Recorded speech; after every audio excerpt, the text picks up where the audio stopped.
नमस्कार मंडळी, आपले खूप खूप स्वागत आहे तन्वीज रसोई या यूट्यूब चॅनलमध्ये. तर अशाच खमंग, चविष्ट आणि नवीन नवीन रेसिपी बघण्यासाठी माझ्या या चॅनलला म्हणजेच तन्वीज रसोई या यूट्यूब चॅनलला लाईक, शेअर आणि सबस्क्राईब करायला अजिबात विसरू नका.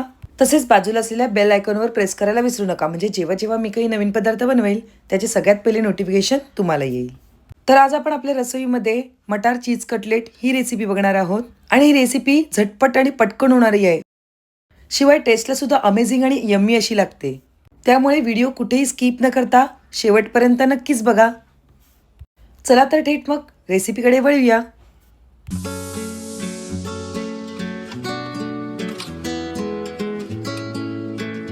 तर सुरुवातीला मी येथे एक वाटी भरून एवढे मटार घेतलेले आहेत आणि मटार जर वजनाने बघायला गेले तर 150 ग्रॅम एवढे भरलेले आहेत.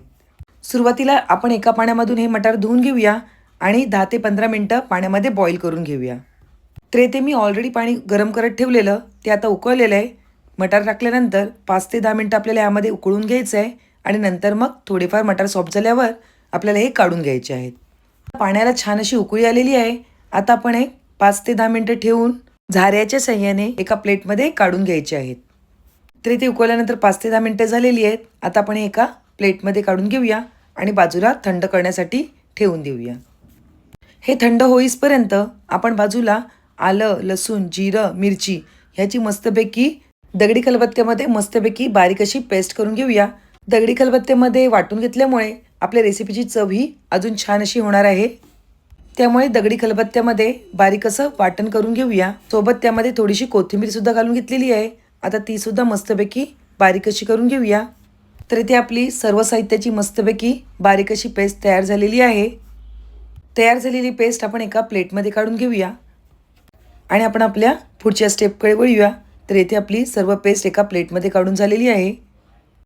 आता आपण बॉईल करून घेतलेले जे मटार आहेत ते एका ताटामध्ये घ्यायचे आहेत आणि वाटीच्या साह्याने मस्तपैकी बारीक असे करून घ्यायचे आहेत. मटार ऑलरेडी बॉईल करून घेतल्यामुळे येथे आपले मटार पटकन असे बारीक होत आहेत.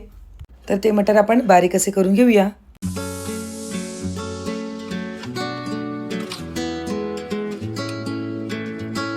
तर इथे आपले मटार सर्व बारीक असे झालेत. एकदम बारीक सुद्धा करायचे नाहीत, थोडेसे भरडसर इथे आपल्याला ठेवायचे आहेत.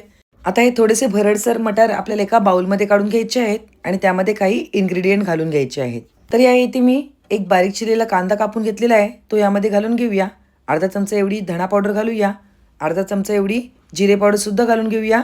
ओवा थोडासा हातावर मळून घालून घेऊया. तसेच 2 चमचे काश्मीरी लाल पावडर घालून घेऊया. आणि काश्मीरी लाल पावडर घालून झाल्यानंतर आपण जो तयार करून घेतलेला ठेचा आहे तो सुद्धा यामध्ये घालून घ्यायचा आहे. त्यानंतर या ठिकाणी आपल्याला 1 वाटी भरून एवढं बेसन घ्यायचं आहे. बेसन मी ऑलरेडी चाळून घेतलेलं आणि 2 चमचे एवढं तांदळाचं पीठ घालून घ्यायचं आहे. आता हे घालून झाल्यानंतर अर्धा चमचा एवढी हळद घालून घेऊया. चवीपुरते मीठ घालून घेऊया आणि 2 चमचे भरून एवढे सफेद तीळ इथे मी घालून घेतलेले आहेत. बारीक चिरलेली कोथिंबीरसुद्धा इथे मी घालून घेतलेली आहे. आता हे सगळं साहित्य हाताच्या साह्याने मस्तपैकी मिक्स करून घ्यायचं आहे. तर ते बेसनमुळे आपल्या कटलेटला मस्तपैकी बाइंडिंग येणार आहे आणि तांदळाच्या पिठामुळे आपल्या कटलेटला मस्तपैकी कुरकुरीतपणा येणार आहे. तर इथे आपल्याला जसं पाहिजे तसं पाणी घालून घ्यायचं आहे आणि हे पीठ मळून घ्यायचं आहे. एकदम जास्तसुद्धा इथे पाणी घालायचं नाही आहे. थोडं थोडं पाणी घालून व्यवस्थित असं पीठ आपल्याला मळून घ्यायचं आहे. जवळपास आपलं पीठ इथे मळून झालेलं आहे. आता आपल्याला हाताला हे पीठ चिटकायला नको यासाठी थोडंसं तेल घालून पुन्हा थोडं मळून घ्यायचं आहे. तेल लावून मळून झाल्यानंतर आपल्याला ह्यातलाच एक गोळा घ्यायचा आहे आणि तो आपण ज्याप्रमाणे मोदकाला पाळी करतो त्याप्रमाणे खोलगट करून घ्यायचा आहे. तर आपण मोदकाला ज्याप्रमाणे पाळी करतो त्याप्रमाणे आपण हा मस्तपैकी खोलगट करून घेऊया. आणि यामध्ये मी मोझरेला चीज येथे भरलेले आहे आणि चीज भरून आपण ज्याप्रमाणे मोदक वर करतो त्याप्रमाणे आपल्याला हा वळून घ्यायचा आहे आणि मस्तपैकी याचा कटलेट तयार करून घ्यायचा आहे. तर इथे आपला पहिला कटलेट छान असा तयार झालेला आहे. तर तो आपण एका बाजूला ठेवून देऊया आणि त्याचप्रमाणे बाकीचे सर्व कटलेट तयार करून घेऊया. तर या ठिकाणी आपल्या हाताला चिकट लागू नये यासाठी आपल्याला मध्ये मध्ये तेलाचा हात घ्यायचा आहे आणि ज्याप्रमाणे आपण पहिला कटलेट तयार करून घेतला त्याचप्रमाणे बाकीचे सर्व कटलेट येथे आपल्याला तयार करून घ्यायचे आहेत.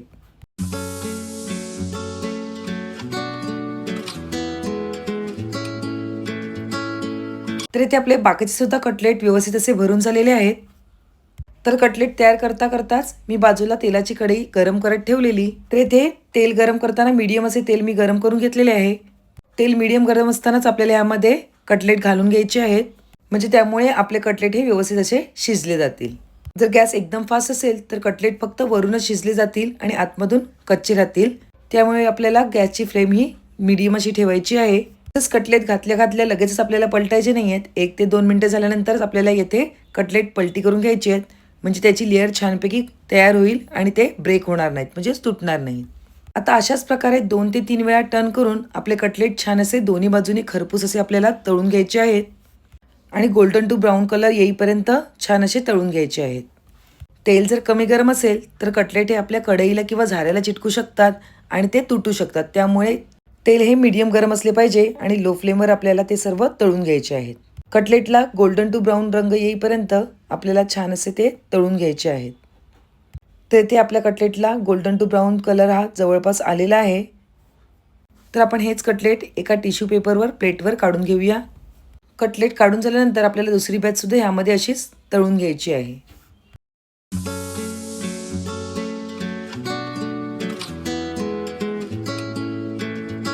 तर इथे आपली दुसरी बॅच सुद्धा तळून झालेली आहे. चला तर आपण आपली डिश सर्व करून घेऊया. तर इथे आपले मस्तपैकी क्रिस्पी, कुरकुरीत आणि आतमधून चीजी असे कटलेट तयार झालेले आहेत. तर तुम्ही त्याचा आवाज ऐकू शकता. बाहेरून एकदम कुरकुरीत आणि क्रिस्पी येथे आपले मटार चीज कटलेट तयार झालेले आहेत. आणि याच मटार चीज कटलेटमधला मी एक मटार चीज कटलेट तुम्हाला तोडून दाखवते की आपला मटार चीज कटलेट आतमधून सुद्धा किती चीजी आणि यम्मी असा तयार झालेला आहे. वाव! तर सध्या मटारचा सीझन चालू झालेला आहे.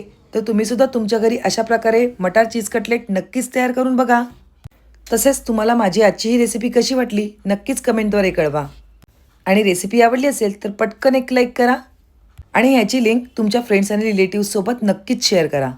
पुन्हा एक नवीन रेसिपी घेऊन येऊया. तोपर्यंत बाय बाय. थँक्यू.